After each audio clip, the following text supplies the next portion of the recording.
ನಮಸ್ತೆ. ಇವತ್ತು ತುಂಬ ಖುಷಿಯಾಗಿದ್ದೀನಿ. ಮತ್ತೊಂದು ವಿಷಯ ಬೇಜಾರಿಂದು ಇದೆ. ಖುಷಿ ಯಾಕಂದರೆ 1 ವಾರದಲ್ಲಿ 100 ಸಬ್ಸ್ಕ್ರೈಬರ್ ಆಗಿದ್ದಾರೆ. ಸಪೋರ್ಟ್ ಮಾಡಿದ ಎಲ್ರಿಗೂ ಧನ್ಯವಾದಗಳು. ಶೇರ್ ಮಾಡಿದವ್ರಿಗೆ, ಲೈಕ್ ಮಾಡಿದವ್ರಿಗೆ, ಕಮೆಂಟ್ ಮಾಡಿದವ್ರಿಗೆ ಎಲ್ರಿಗೂ ನನ್ನ ಧನ್ಯವಾದಗಳು. ಹಾಗೆ ಇವತ್ತೊಬ್ಬರು ಫೋನ್ ಮಾಡಿ ಹೇಳಿದರು, ಪ್ರಜ್ಞಾ ಅಂತ, ತುಂಬ ಚೆನ್ನಾಗಿ ಮಾಡ್ತಿದ್ರ ವೀಡಿಯೋ, ಖುಷಿಯಾಗುತ್ತೆ, ಮಾಡಿ ನಾನು ಶೇರ್ ಮಾಡ್ತೀನಿ ಅಂತೆಲ್ಲ ಹೇಳಿದರು. ಸೊ ಥ್ಯಾಂಕ್ ಯು ಪ್ರಜ್ಞಾ, ಹೀಗೆ ಸಪೋರ್ಟ್ ಮಾಡ್ತಾಯಿರಿ. Thank you so much. ಹಾಗೆ ನಾನು ಅಂದ್ಕೊಂಡಿರಲಿಲ್ಲ 1 ವಾರದಲ್ಲಿ 100 ಸಬ್ಸ್ಕ್ರೈಬರ್ ಆಗ್ತಾರೆ ಅಂತ. 100+ ಏನೋ ಆಗಿದೆ. ತುಂಬ ಖುಷಿ ಆಗ್ತಾಯಿದೆ. ಹೀಗೆ ಸಪೋರ್ಟ್ ಮಾಡ್ತಾಯಿರಿ. ನನಗೆ ಯಾವ ಥರ ವೀಡಿಯೋ ಮಾಡಬೇಕು, ಯಾವ ಥರ ಎಡಿಟ್ ಮಾಡಬೇಕು ಅಂತ ಗೊತ್ತಿರಲಿಲ್ಲ. ನನ್ನ ತಮ್ಮ ಹೇಳ್ಕೊಟ್ಟಿದ್ದು ಸುಶಾಂತ್ ಅಂತ. ಥ್ಯಾಂಕ್ಸ್ ಕಿನ್ನಿ, ಅವನು ಹೇಳ್ಕೊಟ್ಟಿದ್ದಕ್ಕೆ ಇಷ್ಟೆಲ್ಲ ಮಾಡೋಕ್ಕಾಯ್ತು ನನಗೆ.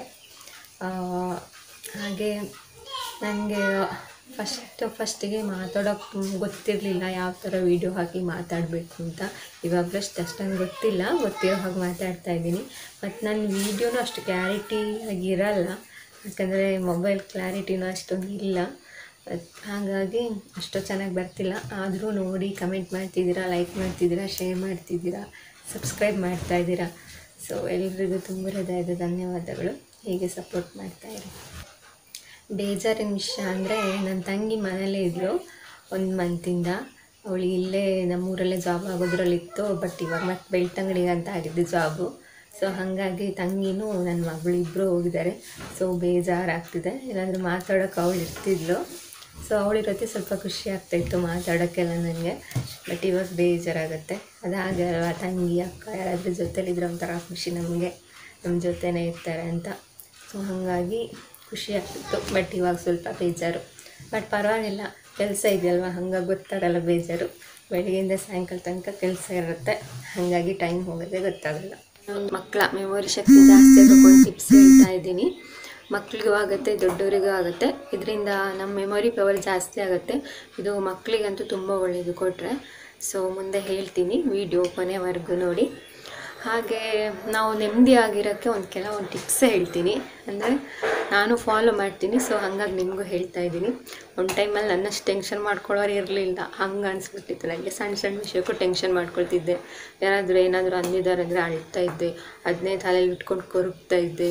ಸೊ ನನಗೆ ಹಾಗಾಗಿ ತಲೆನೋವು ಸ್ಟಾರ್ಟ್ ಆಗಿತ್ತು. ಮೈಗ್ರೇನ್ ಅದರಿಂದನೇ ಸ್ಟಾರ್ಟ್ ಆಗಿದೆ ಅನಿಸುತ್ತೆ. 2 ವರ್ಷ ತನಕ ಇರಲಿಲ್ಲ. ಬಟ್ ಇವಾಗ ಸ್ವಲ್ಪ ನಿದ್ದೆ ಎಲ್ಲ ಕಡಿಮೆ, ಹಾಗಾಗಿ ಮತ್ತೆ ಸ್ಟಾರ್ಟ್ ಆಗಿದೆ. ಮೊನ್ನೆ ಕನ್ನಡಕ ಮಾಡಿಸ್ಕೊಂಡ್ಬಂದೆ. ಇವಾಗ ಕನ್ನಡಕ ಹಾಕಿಲ್ಲ, ಸೋಡಾ ಬಿಟ್ಟಿದಾರ ಕಾಣ್ತೀನಿ. ಅದಕ್ಕೆ ಆಗಿರಬೇಕಂದ್ರೆ ಮೊದಲನೇದಾಗಿ ನಮ್ಮನ್ನ ನಾವು ಪ್ರೀತಿಸ್ಕೊಳ್ಳೋಕ್ಕೆ ಕಲಿಬೇಕು. ನಮ್ಮ ಮೇಲೆ ನಮಗೆ ಪ್ರೀತಿ ಬರಬೇಕು. ಸೊ ಆ ಥರ ಮೊದಲು ನಮ್ಮನ್ನು ನಾವು ಪ್ರೀತಿಸ್ಕೊಳ್ಬೇಕು. ಯಾಕಂದರೆ ನಮ್ಮ ಮೇಲೆ ನಮಗೆ ಪ್ರೀತಿ ಇಲ್ಲ ಅಂದರೆ, ನಾವು ನಮ್ಮನ್ನ ನೆಗ್ಲೆಕ್ಟ್ ಮಾಡಿಕೊಂಡ್ರೆ, ಸೊ ಫಸ್ಟ್ ಅಲ್ಲೇ ನಮಗೆ ನೆಮ್ಮದಿ ಅನ್ನೋದಿರಲ್ಲ.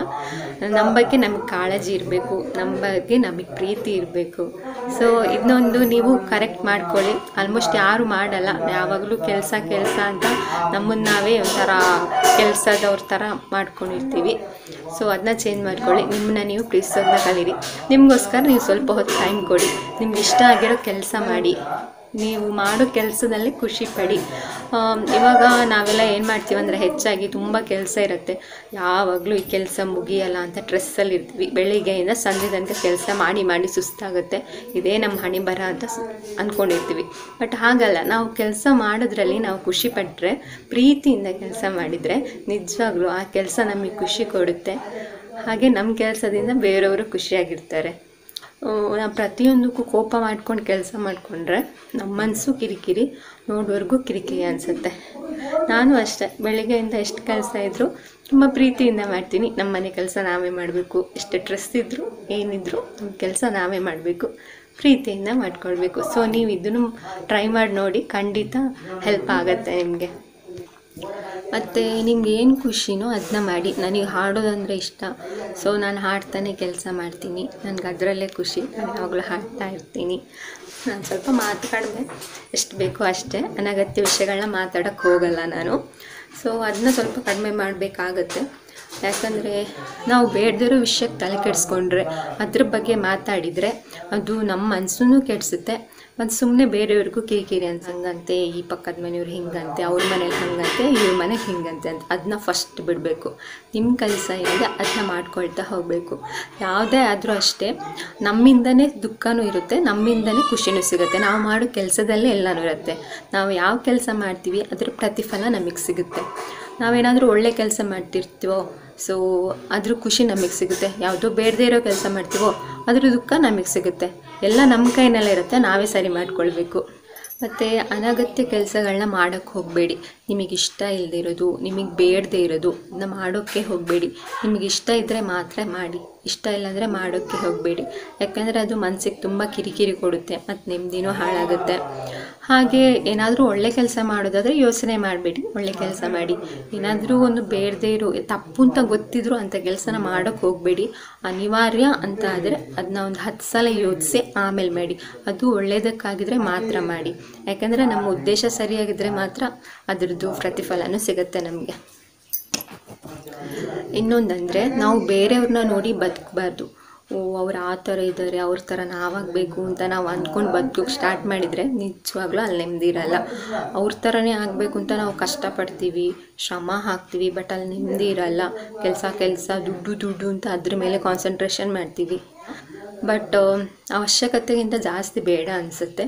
ಬೇರೆಯವ್ರನ್ನ ನೋಡಿ ನಾವು ದುಡ್ಡು ಮಾಡಬೇಕು ಅನ್ನೋ ನೆಸೆಸಿಟಿ ಇರಲ್ಲ ಅಲ್ವಾ. ಬದುಕೋಕ್ಕೆ ಬೇಕಾಗುವಷ್ಟು ದುಡ್ಡಿದ್ರೆ ಸಾಕು. ಅಷ್ಟು ದುಡ್ಡನ್ನ ಶ್ರಮಪಟ್ಟು ನಾವು ಪಡಿಬೋದು, ಅದರಿಂದನೇ ಖುಷಿಯಾಗಿರ್ಬೋದು.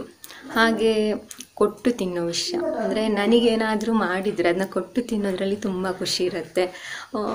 ಒಂದು ನಮ್ಮ ಅಜ್ಜಿ ಹೇಳ್ತಾಯಿದ್ರು, ನಿನ್ನ ಹತ್ರ 2 ಚಾಕ್ಲೇಟ್ ಇದ್ದರೆ ಅದನ್ನ ಒಂದು ಇನ್ನೊಬ್ರಿಗೆ ಕೊಟ್ಟು ನೀನು ತಿನ್ನು ಅಂತ. ಅಥವಾ ನಿನ್ನ ಹತ್ರ ಒಂದೇ ಚಾಕ್ಲೇಟ್ ಇರಲಿ, ನಿನ್ನ ಪಕ್ಕ ಯಾರದ್ದಿದ್ದರೆ ಅದರಲ್ಲಿ ಅರ್ಧ ಕೊಟ್ಟು ನೀನು ತಿನ್ನು ಅಂತ ಹೇಳ್ತಾಯಿದ್ರು. ಸೊ ನನಗದು ಇದೆ ಇವಾಗಲೂ ಮೈಂಡಲ್ಲೂ. ನಾನು ಏನು ಮಾಡಿದ್ರು ಇನ್ನೊಬ್ರಿಗೆ ಕೊಡೋಣ ಅಂತ ಅನಿಸುತ್ತೆ. ಬಟ್ ಏನು ಮಾಡೋದು, ಹುಟ್ಟುಗುಣ ಸತ್ರು ಹೋಗಲ್ಲ ಅಂತಾರಲ್ಲ, ಆ ಥರ ನನಗೇನಾದರೂ ಮಾಡಿದರೆ ಯಾರಿಗಾದ್ರೂ ಕೊಡೋಣ, ಅದರಲ್ಲಿ ಖುಷಿ ಇರುತ್ತೆ, ತೃಪ್ತಿ ಇರುತ್ತೆ. ಅದು ಅಲ್ಲದೆ ಹಾಳಾಗಿ ಹೋಗೋದ್ರಿಂದ ಏನಾದರೂ ಒಂದು ವಸ್ತು ಒಬ್ರಿಗೆ ಕೊಟ್ಟರೆ ಅವರಾದರೂ ಉಪಯೋಗ ಮಾಡ್ತಾರಲ್ವ. ಸೊ ನಾವು ಏನಾದರೂ 10 ರೂಪಾಯಿ ದುಡಿದ್ರೆ ಅದರಲ್ಲೊಂದು 2 ರೂಪಾಯಿ ಬೇರೆಯವ್ರಿಗೆ ದಾನ ಮಾಡಬೇಕು. ದಾನ ಅಂದರೆ ಒಬ್ರಿಗೆ ಹೆಲ್ಪ್ ಮಾಡಬೇಕು. ಅದರಿಂದ ಒಂದು ತೃಪ್ತಿ ಸಿಗುತ್ತೆ ನಮಗೂ. ನಾನು ದುಡ್ದಿದ್ದ 10 ರೂಪಾಯಲ್ಲಿ ಒಂದು 2 ರೂಪಾಯಿ ಆದರೂ ಒಳ್ಳೆ ಕೆಲಸಕ್ಕೆ ಉಪಯೋಗ ಆಯಿತು, ನನಗೋಸ್ಕರ ನಾನು ಖರ್ಚು ಮಾಡ್ಕೊಳ್ಳಿಲ್ಲ, ಅದರಿಂದ ಇನ್ನೊಬ್ರಿಗೆ ಖುಷಿ ಆಯಿತು, ಆ ಥರ ಅನಿಸುತ್ತೆ. ಸೊ ನನಗೂ ಇಂಥದ್ದೇ ಒಂದು ಡ್ರೀಮ್ ಇದೆ, ಬೇರೆಯವ್ರಿಗೆ ಹೆಲ್ಪ್ ಮಾಡಬೇಕು. ಈ ಥರ ಅನಾಥಾಶ್ರಮ ಎಲ್ಲ ಇರುತ್ತಲ್ಲ, ಸೊ ಅಂಥ ಮಕ್ಕಳಿಗೆ ಏನಾದರೂ ಹೆಲ್ಪ್ ಮಾಡಬೇಕು. ಅನಾಥಾಶ್ರಮದಲ್ಲಿ ಇರ್ತಾರಲ್ಲ ಅಂಥವ್ರಿಗೆಲ್ಲ ಹೆಲ್ಪ್ ಮಾಡಬೇಕು ಅಂತ ತುಂಬ ಡ್ರೀಮ್ ಇದೆ. ಬಟ್ ಆಗುತ್ತಾ ಇಲ್ವೋ ಗೊತ್ತಿಲ್ಲ, ತುಂಬ ಶ್ರಮನೂ ಬೇಕು. ಅಷ್ಟೊಂದು ರೀಚ್ ಆಗ್ತೀನೋ ಇಲ್ವೋ ಗೊತ್ತಿಲ್ಲ ನನಗೆ. ಸೊ ಆದರೆ ಖಂಡಿತ ನಾನು ಇದೊಂದು ಆಸೆನ ನೆರವೇರಿಸ್ಕೊಳ್ತೀನಿ. ಇನ್ನೊಂದು ದೊಡ್ಡ ಆಸೆ ಅಂದರೆ ನನಗೆ ಉತ್ತರ ಪ್ರದೇಶಕ್ಕೆ ಹೋಗಬೇಕು ಅಂತ. ಯಾಕಂದರೆ ಕೃಷ್ಣನ ನೋಡೋಕ್ಕೆ, ಕೃಷ್ಣ ಹುಟ್ಟಿದ್ದು ಬೆಳೆದಿದ್ದು ಅಲ್ಲೇ ಅಲ್ವಾ, ಗೋಕುಲ, ಮಥುರಾ, ಬರ್ಸಾನ. ಸೊ ನನ್ನ ಡ್ರೀಮ್ ಅದೊಂದೇ, ಅಲ್ಲಿಗೊಂದು ಹೋಗಬೇಕು ಅಂತ. ಮತ್ತೇನು ಅಷ್ಟೊಂದು ಆಸೆ ಇಲ್ಲ ನನಗೆ, ಸಣ್ಣ ಪುಟ್ಟ ಆಸೆ ಅಷ್ಟೇ, ದೊಡ್ಡ ಆಸೆ ಏನಿಲ್ಲ. ಸೊ ನೀವು ನೋಡಿ, ಟ್ರೈ ಮಾಡಿ. ನಾವು ನಮ್ಮ ಕೆಲಸ ಅಂತ ಇದ್ದರೆ ನಾವು ನೆಮ್ಮದಿಯಾಗಿರ್ತೀವಿ. ಬೇರೆಯವ್ರ ವಿಷಯಕ್ಕೆ ಹೋಗಬೇಡಿ. ನೀವು ನಿಮ್ಮ ಪಾಡಿಗೆ ನೀವು ಕೆಲಸ ಮಾಡಿಕೊಂಡು ನಕ್ಕೊಂಡು ಬೇರೆಯವ್ರನ್ನೂ ನಗಿಸ್ತಾ ಖುಷಿಯಾಗಿ. ಆವಾಗಲೇ ಮಕ್ಕಳಿಗೋಸ್ಕರ ಒಂದು ಟಿಪ್ಸ್ ಅಂದೆ ಅಲ್ವಾ, ಬುದ್ಧಿ ತೀಕ್ಷಣೆಗೋಸ್ಕರ ಅಂತ. ಅದೇನಂದರೆ ಬೂದ್ ಕುಂಬಳಕಾಯಿ ಇದೆ ಅಲ್ವಾ, ಅದು ನಮ್ಮ ದೇಹಕ್ಕೂ ಒಳ್ಳೆಯದು. ಅದ್ರ ರಸ ಮಕ್ಕಳಿಗೆ ಕೊಟ್ಟರೆ ಅದು ಅವ್ರ ಮೆಮೊರಿ ಪವರ್ ಜಾಸ್ತಿ ಆಗೋಕ್ಕೆ ಹೆಲ್ಪ್ ಆಗುತ್ತೆ, ಹಾಗೂ ದೇಹ ತಂಪಾಗಿಡತ್ತೆ. ಅದನ್ನ ಹೇಗೆ ಮಾಡೋದಂದರೆ, ಅದರ ಸಿಪ್ಪೆನೆಲ್ಲ ತೆಗೆದು, ಒಳಗಡೆ ಬೀಜ ಇರುತ್ತಲ್ವ ಅದನ್ನ ತೆಗೆದು ಕಟ್ ಮಾಡಿ ಅದನ್ನ ಮಿಕ್ಸಿಲಿ ಗ್ರೈಂಡ್ ಮಾಡಬೇಕು. ಮಿಕ್ಸಿಲಿ ಗ್ರೈಂಡ್ ಆದಮೇಲೆ ಸೋಸ್ಕೊಳ್ಬೇಕು.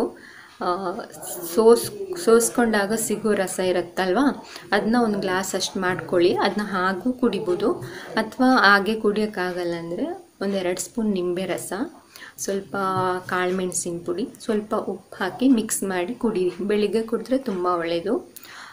ಮಕ್ಕಳಿಗೂ ಮಾಡಿಕೊಡಿ, ತುಂಬ ಒಳ್ಳೆಯದು. ಹಾಗೆ ಅಸ್ತಮ, ಶೀತ, ಕೆಮ್ಮು ಇರೋರು ಜೇನುತುಪ್ಪ ಮತ್ತು ಕಾಳುಮೆಣಸು ಹಾಕ್ಕೊಂಡು ಕುಡೀರಿ, ಇಲ್ಲಾಂದರೆ ಶೀತ ಜಾಸ್ತಿ ಆಗುತ್ತೆ, ಅದು ತಂಪಲ್ವಾ. ಸೊ ಹಾಗಾಗಿ ಇದರ ರಸ ಕ್ಯಾನ್ಸರ್ನ ಕಡಿಮೆ ಮಾಡಲು ಹೆಲ್ಪ್ ಮಾಡುತ್ತೆ ಅಂತಾರೆ. ಸೊ ಇದು ತುಂಬ ಒಳ್ಳೆಯದು, ಟ್ರೈ ಮಾಡಿ ನೋಡಿ. ಒಳ್ಳೆ ಟ್ರೈ ಮಾಡೋಕ್ಕೆ ಏನಾಗುತ್ತೆ ಅಲ್ವಾ, ಒಳ್ಳೆ ಟ್ರೈ ಮಾಡಿದರೆ ನಮಗೂ ಒಳ್ಳೆಯದು. ಅದರಲ್ಲೇನು ಸೈಡ್ ಎಫೆಕ್ಟ್ ಇಲ್ಲ. ಬೂದು ಕುಂಬಳಕಾಯಿ ಆಲ್ಮೋಸ್ಟ್ ಎಲ್ರಿಗೂ ಗೊತ್ತಿರುತ್ತೆ, ಅದು ತುಂಬ ದೇಹನ ತಂಪಾಗಿಡುತ್ತೆ.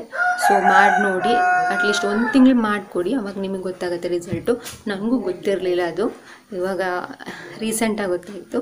ಸೊ ನಾನು ಮಕ್ಕಳಿಗೆ ಮಾಡಿಕೊಡ್ತೀನಿ, ನಾನು ಕುಡಿತೀನಿ, ಯಾಕಂದರೆ ನನಗೂ ಮೆಮೊರಿ ಪವರ್ ತುಂಬ ಕಡಿಮೆ. ಸೊ ಹಾಗಾಗಿ ಓಕೆ, ನೋಡಿದ್ರಲ್ಲ ಟಿಪ್ಸು, ನಿಮಗೆ ಖಂಡಿತ ಹೆಲ್ಪ್ ಆಗ್ಬೋದು ಅಂದ್ಕೊಂಡಿದ್ದೀನಿ. ಮಾಡಾದಮೇಲೆ ನನಗೆ ಕಮೆಂಟ್ ಮಾಡಿ ತಿಳಿಸಿ. ಹೀಗೆ ನನಗೆ ಸಪೋರ್ಟ್ ಮಾಡ್ತೀರಿ. ಸಬ್ಸ್ಕ್ರೈಬ್ ಮಾಡಿ, ಶೇರ್ ಮಾಡಿ, ಲೈಕ್ ಮಾಡಿ, ಕಮೆಂಟ್ ಮಾಡಿ. ನಿಮ್ಮ ಸಪೋರ್ಟ್ ಇದ್ದರೆ ನಾವು ಸ್ವಲ್ಪ ಇನ್ನೂ ಬೆಳಿತೀವಿ. ಸೊ ಪ್ಲೀಸ್ ಎಲ್ಲರೂ ಸಬ್ಸ್ಕ್ರೈಬ್ ಮಾಡೋದನ್ನ ಮರಿಬೇಡಿ, ಅತಿ ಹೆಚ್ಚು ಶೇರ್ ಮಾಡಿ, ಓಕೆನಾ? ಓಕೆ, ಥ್ಯಾಂಕ್ ಯು, ಬಾಯ್. ಇನ್ನೊಂದು ಸಲ ಸಿಗೋಣ. Take care.